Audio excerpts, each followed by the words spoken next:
대림절 두 번째 주일입니다. 우리는 예수님께서 승천하시며 다시 오실 것을 약속하셨기에 그 약속을 믿고 오늘도 소망의 촛불을 켭니다. 강단 앞에 있는 이 촛불은 예수 그리스도께서 다시 오실 것을 기다리는 소망을 상징하는 촛불입니다. 매주 한 개씩 촛불을 켜나가다가 마지막 성탄절에는 예수님의 오심을 상징하는 흰색 촛불이 켜지고 모든 촛불이 빛을 발합니다. 전 세계 교회는 이렇게 성탄절을 향하여 촛불을 켜고 있습니다. 예수님은 흑암 중에 있는 백성들을 위하여 이 촛불처럼 빛으로 오셨습니다. 소망이 있다는 것은 최고의 힘입니다. 이스라엘은 남왕국 유다와 북왕국 이스라엘로 갈라져 싸웠습니다. 북이스라엘도 멸망하고 남유다도 멸망했습니다. 백성들은 바빌로니아의 포로로 끌려갔습니다. 한번 나라가 망하고 노예로 끌려가게 되면 다시는 일어날 길이 없습니다. 그래서 사람들은 절망합니다. 꿈이 없습니다. 우리나라에서도 3포 세대, 5포 세대 이런 말들이 있었습니다. 연애, 결혼, 출산, 집 이런 것들 포기하고 산다는 젊은이들의 좌절 어린 그런 이야기들입니다. 그런데 7포 세대라고 하는 말이 나왔습니다. 꿈과 희망까지도 포기하고 사는 세대라고 하는 말입니다. 거기다가 N포 세대, 모든 것 다 포기하고 산다라고 하는 말입니다. 현대인들은 포기라고 하는 말을 너무 쉽게 쓰는 것 같아요. 정말 힘들었던 시기에, 먹을 것도 없던 시기에 광부로 서독에 가고 그 뜨거운 나라 중동으로 노동자로 가고 미신 공장에 가서 일하고 그렇게 살려고 애쓰던 때도 있었습니다. 그때는 정말 힘들었지만 포기하지 않았습니다. 여러분, 포기하지 않으면 기회는 항상 있습니다. 기독교는 절대로 포기가 없습니다. 기독교는 절대로 절망이 없습니다. 순교 그 칼날 앞에서도, 맹수가 덤벼드는 콜로세움의 경기장 안에서도 신앙의 선배들은 절망하거나 포기하지 않았습니다. 그것은 우리에게는 면류관이 기다리고 있는 것을 반드시 보고 있었기 때문입니다. 그래서 우리 신앙의 선조들은 자랑스러운 기독교의 유산을 오늘 우리에게 남겨주었습니다.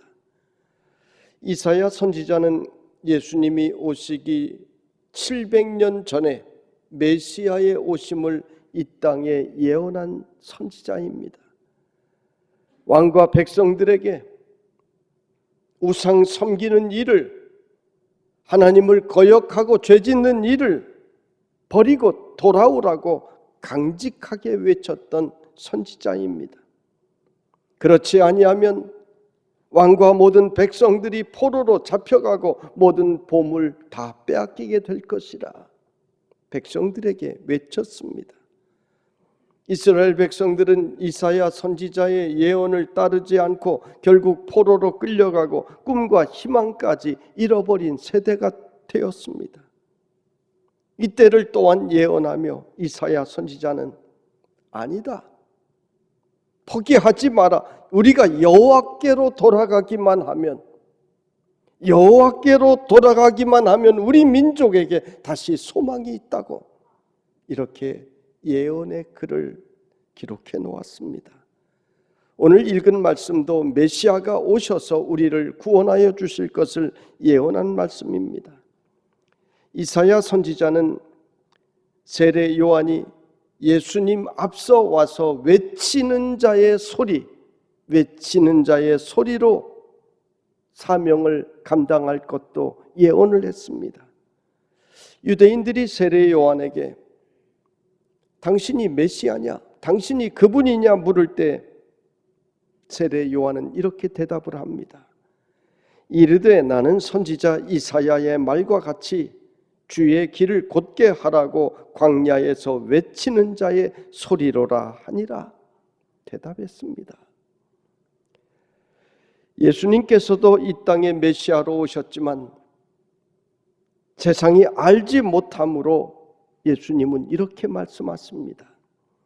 이사야의 예언이 그들에게 이루어졌으니 일러스되 너희가 듣기는 들어도 깨닫지 못할 것이요 보기는 보아도 알지 못하리라.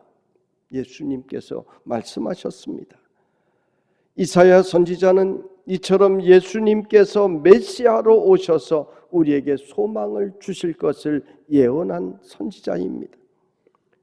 성경은 예수님께서 이 땅에 오실 것과 또 성경은 이 땅에 오신 예수님에 대한 기록과 또 성경은 이 땅의 심판주로 다시 오실 예수님에 대하여 기록한 말씀입니다. 그저 기록한 것이 아니라 약속으로 주신 말씀입니다. 하나님과 우리 사이에 맺어진 약속입니다. 그래서 성경을 우리는 구약과 신약 약속이라고 부릅니다. 옛 약속과 새로운 약속이라고 하는 뜻입니다. 우리는 예수님의 약속을 믿고 다시 오실 예수 그리스도를 기다리며 이렇게 대림절을 지납니다. 이사야의 예언에 보면 이새의 줄기에서 한 싹이 나며라고 했는데 이 말씀은 이새의 후손으로 메시아가 오실 것을 예언한 말씀입니다. 이 예언대로 예수님께서는 다윗의 후손으로 그 몸을 입어 이 땅에 오셨습니다. 오늘 말씀 2절에는 메시아에게 임하실 성령을 표현한 말씀입니다. 지혜와 총명의 영이요 모략과 재능의 영이요 지식과 여호와를 경외하는 영이 강림하시리니라고 했습니다. 이 하나님의 영이 이 땅에 강림하실 것을 말씀한 것입니다.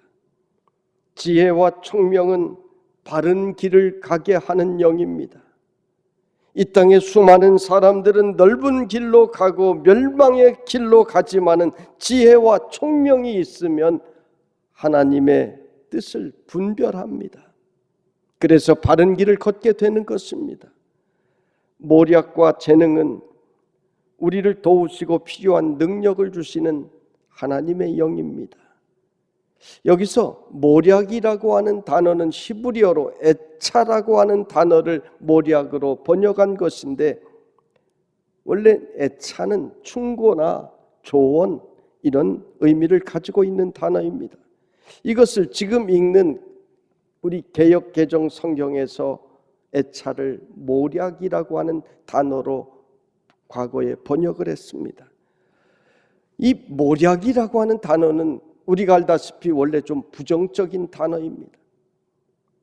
속여서 무슨 이익을 취하려 할 때 모략이라고 하는 단어를 사용합니다. 2028년까지 새로운 성경을 모든 교단들이 연합하여 지금 번역하고 있는데 그때는 이 단어를 좀 다른 단어로 번역했으면 좋겠다 하는 생각이 듭니다. 오늘 성경에서 나오는 모략이라고 하는 단어는 우리 성령님께서 우리를 권면하시고 충고해 주시고 조언해 주시고 지도해 주시는 것 이런 것을 뜻한다라고 여러분이 생각하시면 되겠습니다. 그리고 지식과 여호와를 경외하는 영이라고 말씀합니다. 하나님을 아는 지식은 우리 인생이 어떻게 살아야 하는지를 깨닫게 해주시는 하나님의 영입니다. 호세아 선지자는 세상은 하나님을 아는 지식이 없어 망한다고 했습니다. 하나님을 아는 지식이 없으면 엉뚱한 것을 찾아서 그릇된 욕망을 따라서 멸망의 길로 갑니다.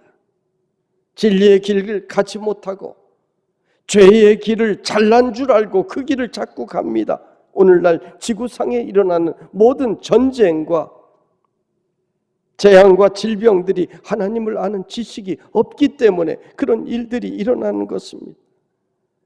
예수님은 이 모든 성령의 영이 충만하신 모습으로 이 세상에 찾아오셨습니다. 바리새인들의 잘못된 율법의 가르침과 사두개인들의 이기적인 모습에 굴하지 않고 예수님께서는 가시는 곳마다 꿋꿋하게 하나님의 나라를 선포하셨습니다. 오늘 이사야 선지자는 이 땅에 우리를 구원하시려 찾아오신 메시아가 어떤 분이신지를 3절로 5절에 묘사하고 있습니다. 그가 여호와를 경외함으로 즐거움을 삼을 것이며 그의 눈에 보이는 대로 심판하지 아니하며 그의 귀에 들리는 대로 판단하지 아니하며 공의로 가난한 자를 심판하며 정직으로 세상의 겸손한 자를 판단할 것이며 그의 입의 막대기로 세상을 치며 그의 입술의 기운으로 악인을 죽일 것이며 공의로 그의 허리띠를 삼으며 성실로 그의 몸에 띠를 삼으리라. 여호와를 경외함으로 즐거움을 삼을 것이라고 했습니다. 세상의 많은 사람들의 즐거움은 자신의 욕망을 따라가는 것에서 즐거움을 찾습니다. 그러나 예수님께서는 하나님을 경외하는 것을 즐거움으로 삼으셨습니다. 오늘 우리도 우리 마음속에 성령이 임하여 하나님을 경외하고 하나님께 예배하는 것이 즐거워 우리는 이 자리로 나오게 된 줄로 믿습니다. 예수님은 눈에 보이는 대로 심판하시는 분이 아니시라 했습니다. 귀에 들리는 대로 판단하시는 분이 아니십니다. 여러분, 세상의 심판은 늘 바뀌잖아요. 그러나 우리 예수님께서는 죄가 있는 것은 분명히 죄다 판결을 내리시고 용서할 것은 분명히 용서해 주십니다. 세상에서는 속일 수도 있고 숨을 수도 있지만 예수님 앞에 서면 모든 것이 대낮같이 드러나게 됩니다. 주님 앞에 설 때는 숨길 수가 없습니다. 예수님은 공의로 가난한 자를 심판하신다고 했습니다. 하나님의 나라는 돈이 없다고 억울하게 되는 것이 아닙니다. 가난하다고 치료받지 못하는 일이 없습니다. 정직으로 겸손한 자를 판단하십니다. 공의로 세상을 판단하십니다. 입술의 기운으로 악인을 죽이신다 했습니다. 악한 자들을 심판하신다는 말입니다. 여기서 메시아에 대하여 말씀하고 있는 것은 당시 어둡고 암울한 상황을 노예로서 살아가고 있는 이스라엘 백성들에게 주는 희망의 메시지였습니다. 메시아가 오면, 그날이 오면 이런 세상이 온다는 말입니다. 이 메시아의 도래는 세 가지 의미를 가지고 있습니다. 첫째는 당시 고난 가운데 살던 이스라엘 백성들에게 주시는 희망의 메시지였습니다. 메시아가 오시면 더 이상 억울하게 비참하게 살지 않아도 된다는 것입니다.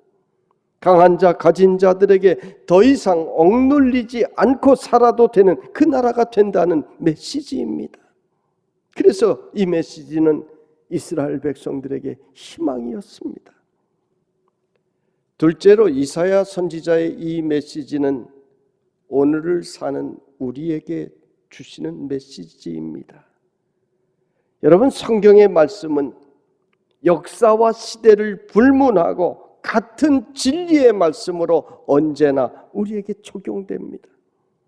오늘 우리가 사는 이 시대에도 이 땅에 하나님의 나라가 도래하면, 즉 우리 모두가 하나님의 말씀대로 살아가는 세상이 되면, 오늘 말씀이 기록한 대로 이렇게 공의로운 세상이 된다는 것입니다. 여러분, 우리가 사는 세상이 왜 이렇게 불의하고 왜 이렇게 억울한 일도 많고 곤고한 일이 많습니까? 우리가 하나님의 나라를 만들지 못했기 때문입니다. 예수님께서는 너희는 세상의 빛이다, 세상을 밝히는 빛이다, 너희는 세상을 치료하는 소금이다 말씀하신 것은 우리가 사는 이 나라가 하나님의 나라가 되어야 한다라고 하는 뜻입니다. 성도 여러분, 적어도 여러분이 사는 곳에서는 여러분 때문에 억울하여 눈물 흘리는 사람들이 없어야 하겠습니다. 배고프고 무시당하고 그래서 하나님 앞에 부르짖는 고아와 과부 같은 이들이 우리 주변에는 없어야 하겠습니다. 지금 우크라이나 전쟁으로 인해 얼마나 많은 백성들이 원치 않는 고통 속에 비명을 지르고 있습니까? 우리는 이것을 남의 문제가 아니라 우리의 문제로 생각하고 그들을 위하여 기도해야 되는 것입니다. 우리 교회는 우크라이나에 식사비로 몇 차례 성금도 보냈습니다.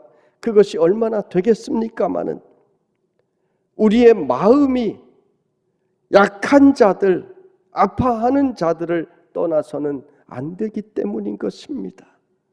그리고 우리는 악한 영들과의 싸움에 우리 크리스찬은 나만 바라보고 사는 것이 아니라 악한 영들에 대적하여 기도가 쉬지 않아야 되는 것입니다. 셋째로, 이 메시지는 장차 올 그리스도의 심판에 대한 메시지입니다. 우리 주님은 재림주로 반드시 이 땅에 오십니다. 그날이 지구상의 심판의 날이기도 하지만은 우리는 각자 인생이 마치는 날 모두 주님 앞에, 심판대 앞에 서게 됩니다. 그때 우리는 오늘 말씀하신 공의의 하나님께서 우리가 행한 대로 심판하실 것입니다. 그래서 그날이 두려운 사람도 있고 그날이 빨리 왔으면 좋겠다 하는 사람도 있을 것입니다. 우리 도림의 성도들은 지금 대림절을 연습하고 있습니다.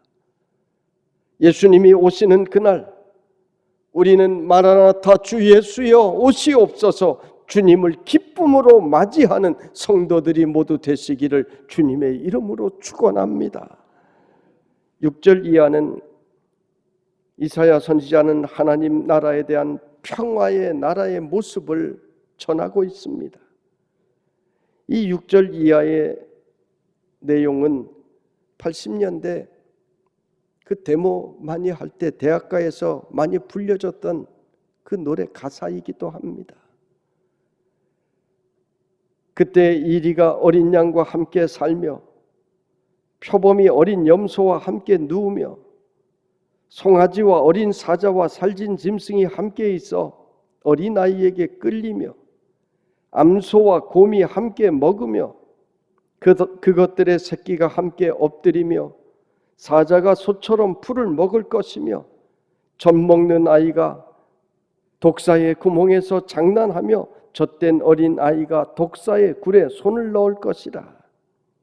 오늘 이사야 선지자의 이 예언은 그날은 서로 잡아먹고 잡아먹히는 일도 없음, 남을 해하는 일도 없고 그날은 참 평화의 나라가 올 것이라는 말씀입니다. 어떻게 이리가 어린 양과 함께 살 수 있습니까? 표범이 염소와 함께 눕고 맹수들이 함께 어울려 놀고 어린 아기가 독사굴에 손을 넣어도 물지 않는 그런 일이 있을 수 있습니까? 사자가 풀 먹고 어떻게 살 수 있습니까? 오늘 이 메시지도 우리에게 두 가지 방향에서 말씀을 주시고 있습니다. 첫째는 우리가 사는 인간 세상을 상징적으로 보여주고 있습니다. 세상에는 이리떼 같은 사람들이 있습니다. 이 세상은 어린 양들은 그 앞에서 늘 두려워 떨고 잡아먹히고 찢깁니다. 송아지와 어린 사자가 같이 놀 수 없는 세상입니다. 노는 물이 다릅니다. 어린아기가 철 모르고 독사굴에 손을 넣었다고 해서 봐주지 않습니다. 손이 물리고 생명을 잃고 맙니다. 우리가 사는 세상은 바로 그런 세상입니다. 저는 목회만 하기 때문에 장사하는 사람들 그 현장도 잘 모르고 영업하는 것도 잘 모릅니다. 그런데 어쩌다가 우리 성도들이 살아가는 모습을 언뜻 보면서 이 무서운 세상에서 어떻게 살아가나 마음이 짠합니다. 저 독하고 사나운 악한 사람들 틈에서 어떻게 예수님 말씀 지키며 선하게 살아갈 수 있나 걱정이 되고 아픕니다. 남을 속이고 남을 죽이고 운전하다가 조금만 실수해도 빵빵거리고 욕을 해대는 쌍욕을 하는 사람들 보면서 그 속에서 살아가는 여러분 모습을 생각할 때 참 마음이 아픕니다. 혹시 여러분이 더 빵빵거리고 여러분이 더 막 욕하고 그런 건 아니겠지요? 아니지요. 예수님께서도 제자들을 세상에 내보내시며 얼마나 걱정이 되셨는지 너희들 뱀처럼 지혜롭고 비둘기처럼 순결하라. 뱀처럼 지혜롭게 살되 그러나 비둘기처럼 영적 순결함을 잃지 마라 말씀을 주셨습니다. 선으로 악을 이기라고 하셨습니다. 그래서 오늘 성경이 말씀하는 이 평화의 공동체를 선이 이기는 공동체를 만들라는 것입니다. 적어도 여러분 우리 가정과 우리 교회 안에서부터 이런 평화의 공동체가 우리 안에 있기를 간절히 원합니다. 둘째는 장차올 하나님의 나라를 표현해 주고 있습니다. 그 나라는 에덴 동산의 회복입니다. 그것은 아픔도 질병도 미움도 절망도 전쟁도 죽음도 없는 영원한 안식과 평안의 나라입니다. 오늘 성경이 말씀하듯이 거룩한 산 모든 곳에서 해됨도 없고 상함도 없는 곳입니다. 우리는 그 나라를 고대하고 기다립니다. 우리 인생이 고통과 수고가 있지만 믿음으로 살아갈 때 우리 주님은 그 나라를 우리 모두에게 상급으로 주실 것입니다. 우리는 대림절에 주님이 다시 오셔서 우리에게 주실 그 나라를 바라보며 소망 중에 믿음으로 살아가는 우리 성도들이 되시기를 주님의 이름으로 축원합니다.